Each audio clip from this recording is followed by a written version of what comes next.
우리 과세기간 1기와 2기로 나뉘어 있죠. 그러면 이제 1기를 기준으로 하면 제가 2기는 살짝 가로 안에 넣어놨어요. 1월 1일에서 6월 30일에 해당을 할 건데 중간에 3개월 예정이 있고 확정이 있습니다. 확정이라고 안 썼으니까 또 허전하니까 여기다가 확정입니다. 라고까지 쓰고 할게요. 확정.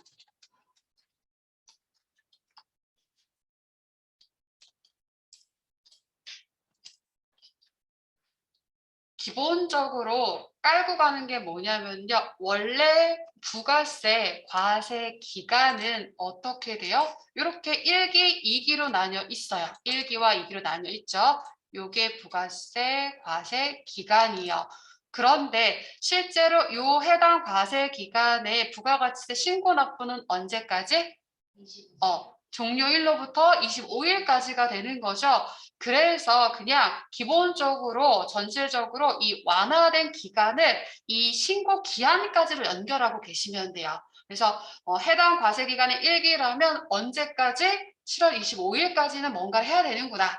그리고 2기라면 10월 31일까지 끝나고 신고를 1월 25일까지 하니까 이때까지는 해당 과세 기간의 내용을 신고해야 되는구나 라고 깔고 가시면 됩니다. 이 개념 미리 깔고. 자, 그러면 우리 가장 중요한 가산세가 뭐냐면 국가가 제일 싫어하는 게 뭘까요? 세금 계산서 매출 누락이 되겠죠. 매출 누락이 되는 거예요. 그래서 매출자 입장에서 세금 계산서 발급 가산세 먼저 연결을 해보도록 할게요. 자, 여기에 세금 계산서 발급, 세금 계산서 발급, 세금 계산서 발급과 관련해서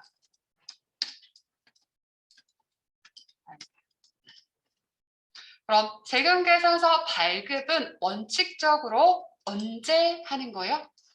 세금 계산서 발급은 원칙 언제 한다? 공급 시기. 이렇게 딱 나와야 돼요. 공급 시기에 합니다. 공급 시기에 합니다. 그런데 언제까지 오케이 해주기로 했어요?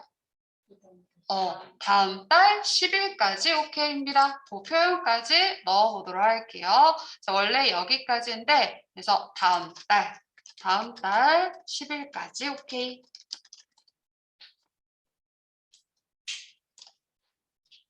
원칙은 공급 시기. 근데 다음 달 10일까지 오케이입니다.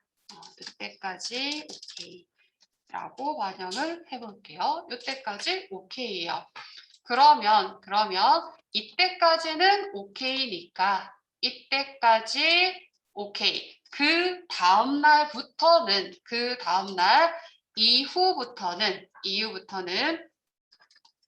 이후부터 그리고 해당 과세 기간 신고 기한까지 이때까지를 그래도 했다라면 그건 뭐다? 좀 늦은 거야. 그러니까 원칙은 여기까지 해야 되죠. 여기까지는 오케이 해준다고요. 근데 여기까지 못했어요? 그 다음 날부터 그리고 해당 과세기간 신고 기한 요때까지는 그래도 하긴 했네. 근데 좀 늦은 거야. 이때까지 해야 되는 거니까 이런 뭐가 된다? 지연 발급이 되는 거예요. 지연 발급이 됩니다. 지연 발급. 근데 이때까지 그럼 7월 25일까지 못했대요. 그럼 이거 뭐예요? 해당 과세 기간이 끝나버린 거죠? 그럼 이때까지 안 한 거가 되니까 미발급이 되는 거예요. 미발급. 자, 구분되세요? 이때까지 오케이. 이때까지만 하면 돼. 그 다음 날부터 해당 과세 기간 확정 신고 기한까지 그래도 있어? 근데 조금 늦었네? 지연 발급. 자, 그러면 지연 발급이 잘못했어요? 미발급이 더 잘못했어요? 미발급이 더 잘못했죠. 그래서 지연 발급 가산세는 공급가액의 1%, 공급가액의 1%. 여기는 공급가액의 1%. 자, 좀 줄여서 쓸게요. 미발급은 더 잘못했다고요. 얘보다 당연히 높겠죠. 그래서 2%. 미발급은 2% 해당합니다. 다시 한번 돌아가서 근데 우리는 법인 기준이다 보니까 여기서 전제하는 세금 계산서는 누가 와야 된다? 전자세금계산서가 돼야 돼요. 여기 오는 거는 전자세금계산서 발급입니다. 자, 근데 우리가 전자의무자예요. 그런데 종이세금계산서를 만약에 발급을 했대요. 그러면 그거는 이때까지 전자세금계산서가 발급이 안 되어 있는 거죠. 그러면 그것 또한 전자세금계산서 미발급에 해당을 하기 때문에 가산세가 나가는 거예요. 그런데 아예 발급 안 한 건 아니잖아요. 2%면 굉장히 높은 거예요. 그래서 종이라 발급을 했다라고 하면 종이라도 했다. 종이로 발급했다면 전자 외 종이라도 했다면 그때는 그래 아예 안 한 건 아니니까 이때는 1%. 조금 완화를 해줬어요. 너무 셉니다. 그래서 조금 완화해줬습니다. 종이라도 하면 1%.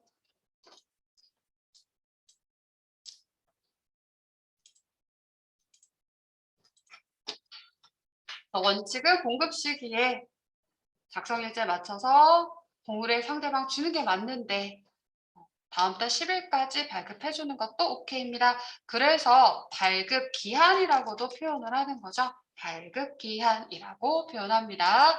그리고 얘는 전자세금계산서를 발급을 한 거고요. 국세청에 전송은 언제까지 하는 거예요? 전송은 발급일의 다음날, 발급일의 다음날입니다. 그래서 전속은 발급일의 다음날, 이론도 다시 챙기시고 발급일을 다음날까지 전송하면 돼요. 이때까지 하면 오케이입니다. 이 얘기가 되겠죠. 근데 그때까지 전송을 못했대요. 그 이후부터 해당 과세기간 종료 일자인 7월 25일 그래도 해당 과세기간 여기 요때까지를 그래도 했다. 그러면 아예 안 한 건 아닌데 원래 해야 될 때 못 맞췄죠. 조금 늦은 겁니다. 그럼 그때 여기까지라도 했다. 그럼 무슨? 지연 전송. 네, 이때까지 전송 못했다? 미전송. 그래서 얘가 지연 전송 가산세. 이때까지 안 했다, 전송 안 했다, 미전송 가산세가 돼요. 미전송 가산세. 자, 발급과 전송을 봤을 때 아예 발급 안 한 게 더 잘못한 거죠. 국가 입장에서 국세청에 쏘는 것만 안 한 거예요. 그래서 당연히 발급 가산세가 제일 높은 거고요. 전송 가산세는 좀 낮아요. 그러면 당연히 지연과 미전송 중에서 누가 더 잘못했다? 미전송. 그래서 얘네들 좀 낮습니다. 공급가액에 얘는 0.3%. 0.3%. 미전송 가산세는 0.5%. 0.5%.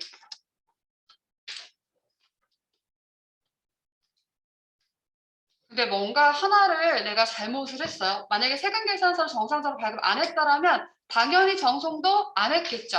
그러니까 발급가산세도 나오고 전송가산세도 나오느냐? 그건 아니에요. 중복 배제가 적용이 됩니다. 그래서 우리가 그런 유형이 몇 가지 있는데 그런 것들을 다 외우기는 좀 힘들기 때문에 만약에 중복 적용이 됐을 때 높은 가산세율만 납부한다라고 생각하시면 돼요. 우선적으로. 그래서 발급과 전송이 이렇게 동시에 내가 잘못했다. 그럼 우선 뭐다? 중복 배제가 적용됩니다. 중복 적용 배제. 짧게 쓸게요. 그러면 어떤 가산세만 나온다고요? 발급 가산세. 그러면 중복 적용 배제로서 요 가산세만 나오게 됩니다. 높은 가산세만. 이렇게 깔고 가시면 되세요. 자, 얘네들은 발급이다 보니까 입장이 뭐예요? 매출자 입장이죠. 매출자 입장입니다. 그래서 뭐 여기서부터 제가 앞으로 밑으로 쭉 쓸 것들은 다 매출자 입장이다라고 생각을 하시면 돼요. 그럼 매입자 입장에서는 기본적으로는 가산세가 없다고 보세요라고 제가 말씀을 드렸어요. 근데 예외적으로 가산세들이 있는데 그것들은 뭐냐면 뭔가 의무를 잘 이행 안 한 거기도 하고 국가 입장에서 뭔가 해당하는 내용에 억울한 거, 국가가 손해나는 거 이런 것들은 가산세가 있다라고 또 생각하시면 되세요. 아주 단순하게 보시면 매입자 입장에서 그럼 세금계산서 발급을 하고 수치를 하면 이 매입자 입장에서는 이 세금계산서가 왜 중요해요? 매입세 공제 받기 위한 거죠. 중요합니다. 그래서 원칙은요.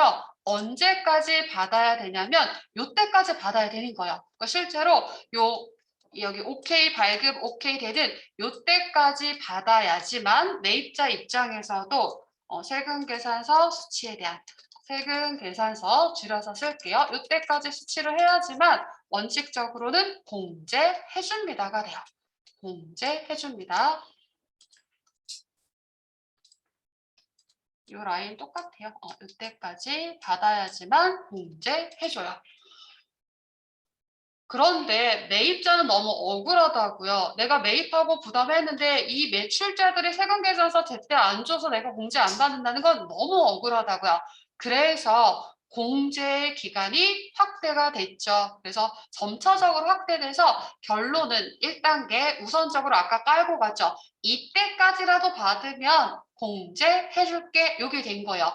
대신에 그럼 수치가 늦어질 수 있기 때문에 대신에 가산세는 있습니다. 이 얘기. 원칙은 이때까지 받으면 공제가 되는데 그 이후로 수치했다. 그러면 공제는 해주되 늦게 받은 거에 대한 가산세를 내세요.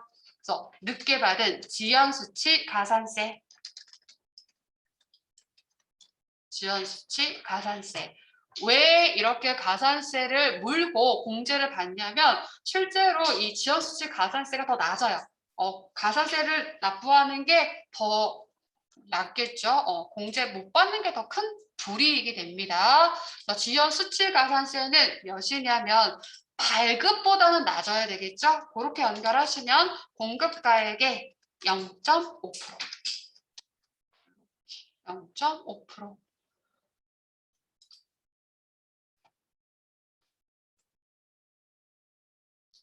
네, 실제로 실무를 하다 보면은 이 세금계산서 취합이 또 생각처럼 쉽지 않은 경우들이 있나 봐요. 그래서 나 이때까지만 이제 이때까지 공제를 받을 수 있는데 그 이후에 수출을 하게 되면 공제를 못 받는다? 그 또한 너무 억울하다고요. 그래서 요 해당 과세 기간 신고 기한까지 받으면 가산세는 물지만 공제를 해줬었는데 더 확대가 됐어요. 그래서 다음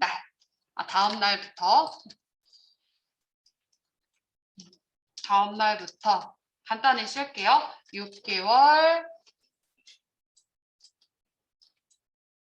이내에 받으면 발급받으면 6개월 이내 받으면 매입세 공제해줍니다. 공제됩니다. 그러면 실제로 7월 25일까지였는데 1기는 언제까지가 OK가 되는 거예요? 다음 연도 1월 25일까지가 되죠. 그래서 굉장히 길어졌다라고 보시면 되세요. 물론 그에 따라서 수정신고, 경정 청구 등을 하게 되면 매입세 공제를 받을 수 있습니다가 돼요. 그러면 이제 굳이 여기 법일까지 문제화 된다면 여러분 날짜 계산을 해보면 되고 그렇다면 그 이후부터는 어떻게 될까요? 이 이후부터는 공제 안 된다라는 얘기겠죠. 이 이후부터는 공제 안 됩니다. 이후는 공제 안 돼요. 그리고 가산세도 없어요. 공제도 안 되고 가산세도 없습니다. 그래서 공제해주되 가산세는 있다. 요 범위로 생각을 해보시면 되세요.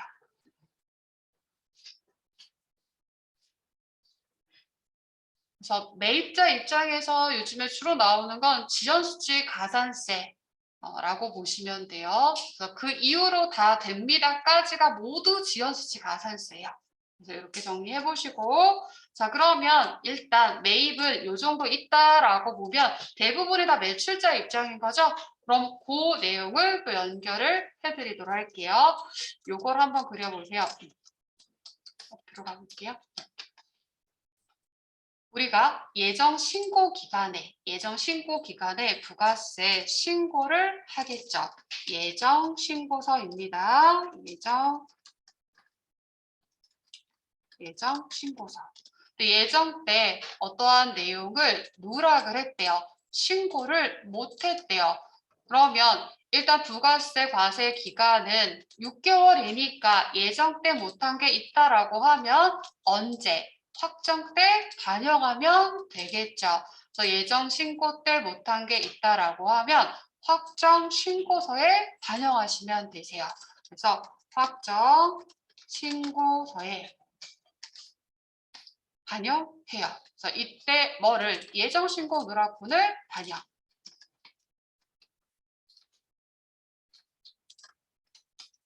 예정 신고 누락분을 반영해 주시면 되죠. 그럼 예정 신고 누락번 반영하고 그에 따른 뭐가 나온다? 가산세가 나와요. 가산세가 나옵니다. 그래서 이때 못한 거는 확정 때 하면 됩니다. 이렇게. 다만 가산세가 있습니다. 이렇게 보시면 되고요. 여기다 연결하고 싶은데 하면 길어지지 않으니까 밑에다 쓸게요. 자, 근데 우리가 확정 때도 뭔가 신고를 잘못할 수도 있다고요. 그래서 확정 신고를 했어요. 정상적으로 확정 때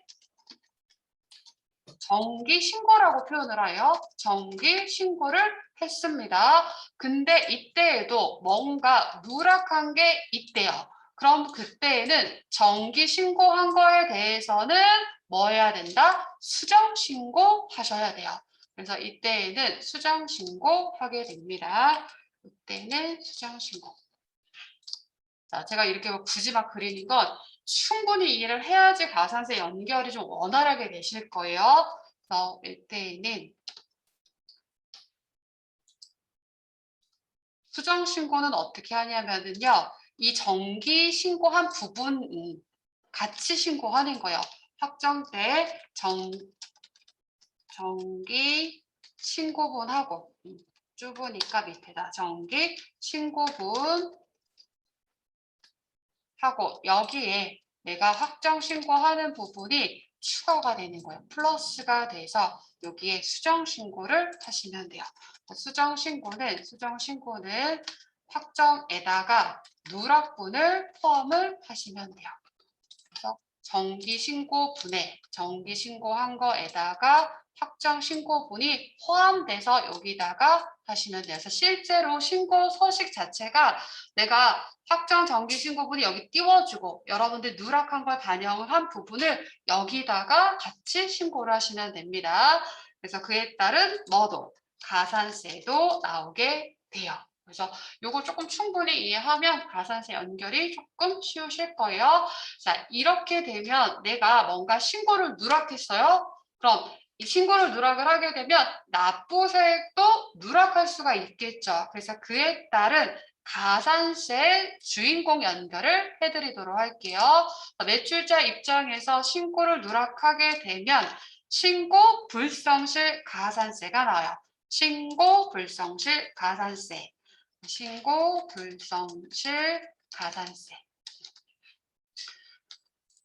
그래서 뭔가 누락한 세액에 대해서 가산세가 있다라고 보시면 되세요. 그래서 여기에 누락한 세액, 이 프린트도 좀 써보세요. 거의 좀 외우셔야 된다라고 보시면 돼요. 누락한 세액에 일반 과소인 경우에는 10%를 적용을 할 거고요. 우리 신고불성실 가산세는 국세특례제한법상의 가산세예요. 그래서 여기에 감면이 있습니다. 감면을 해줄 거예요. 감면. 그래서 이따가 이 감면을 보도록 할게요. 몇 프로 해주는지 연결해 보시면 되고요. 그럼 이때 이 누락한 세액이라고 하는 거는요. 매출도 누락할 수 있고 매입도 누락할 수 있어요. 그래서 여러분들이 요 신고 가산세 계산을 하실 때 이렇게 연결하시면 돼요. 누락한 매출 세액에서 누락한 매입세액을 빼고 이렇게 연결하시면 돼요. 매입세액을 빼고. 그러니까 우리가 뭔가를 100만 원 매출을 했어요. 10만 원. 50만 원 매입해서 5만 원. 둘 다 누락했대요. 정상적으로 신고를 했다라고 하면 우리 납부세액이 얼마요? 5만 원인 거죠. 그럼 누락한 세액은 얼마? 5만 원. 근데 이걸 계산할 때 누락한 매출, 누락한 매입 이렇게 틀을 잡아서 계산을 하시면 됩니다. 그럼 이렇게. 이때 중요한 건 뭐냐면요. 이때 매입세액은 부담한 매입세액이라고 해서 무조건이 아니라 공제되는 애만 여기다가 살짝 공제되는 애 써보세요. 무조건 아니고 공제되는 애만. 공제되는 애. 보이시나요? 이렇게 계산하시면 되세요. 이따가 다 연결될 거지만 얘는 일반 과소신고가 됩니다. 자, 뭔가 누락한 세액이 있으면 이 가산세가 나온다라고 생각하시면 돼요. 뭔가 납부할게. 그래서 이거는 또 가산세 계산 안 해야 되나요? 여러분들이 아마 이제 앞으로 배우시면 더 헷갈리실 거예요. 그럼 기준은 어떻게 한다? 뭔가 내가 세액 납부할 게 있다라고 하면 가산세가 나오는 거예요. 신고 불성실 가산세는 뭔가 납부한 누락세액이 있을 때 나온다. 자, 신고를 불성실하게 되면 당연히 납부도 대부분 안 했겠죠. 그래서 신고 불성실과 납부 불성실이 세트로 따라간다라고 생각을 하시면 됩니다. 그래서 신고불, 납부불, 납부불성실. 그런데 얘 이름이 바뀌었어요. 그래서 옛날 이름은 납부불성실 가산세인데 이제 바뀌어서 납부지연 가산세라고 바뀌었습니다. 그럼 위에서 계산된 그 누락 세액의 납부가 안 됐을 거라고요.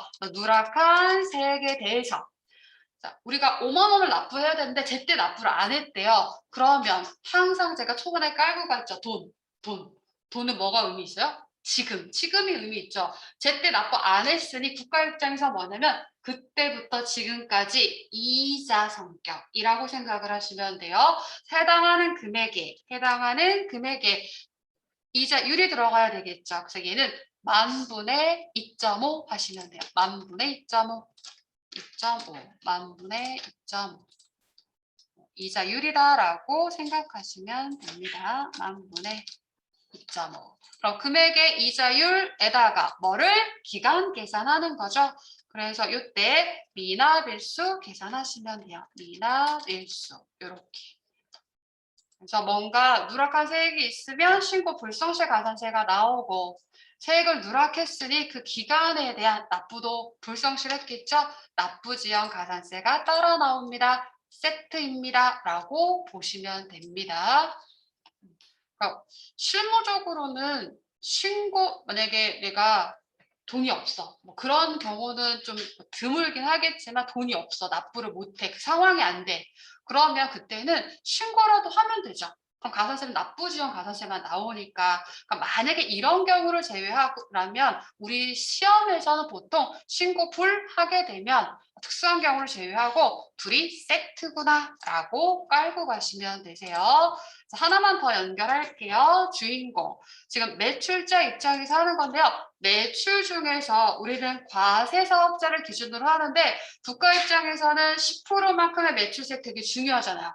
그런데 영세율이 적용된다라고 하면 그 사실에 대해서 우리 영세율 첨부서로도 제때 제출해야 되고 과세표준도 잘 신고를 해야 돼요. 그래서 영세율 과세표준 신고 불성실 가산세 영세율 과세표준 좀 길죠? 신고 불성실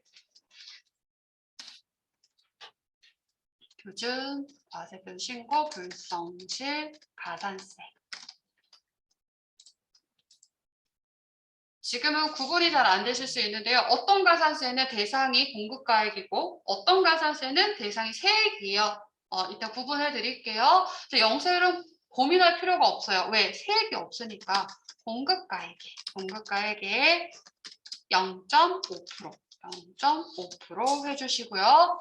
얘도 신고 불성실 가산세요. 이름 자체가 신고 불성실이기 때문에 얘도 똑같이 감면이 있어요. 감면이 있습니다. 여기다가 감면을 해주시면 돼요. 감면. 조금 이따가 더 연결해 드릴게요. 똑같이 감면 적용. 신고 불성실 가산세 감면이 있습니다. 이렇게 정리해서 우리 시험에서 주로 나오는 최소한 이 정도만 잘 세팅을 해두시면 됩니다. 요거 정리하시고 10분 쉬었다가 앞에 있는 가산세 구경도 같이 해보도록 할게요. 8시 3분에 시작할게요.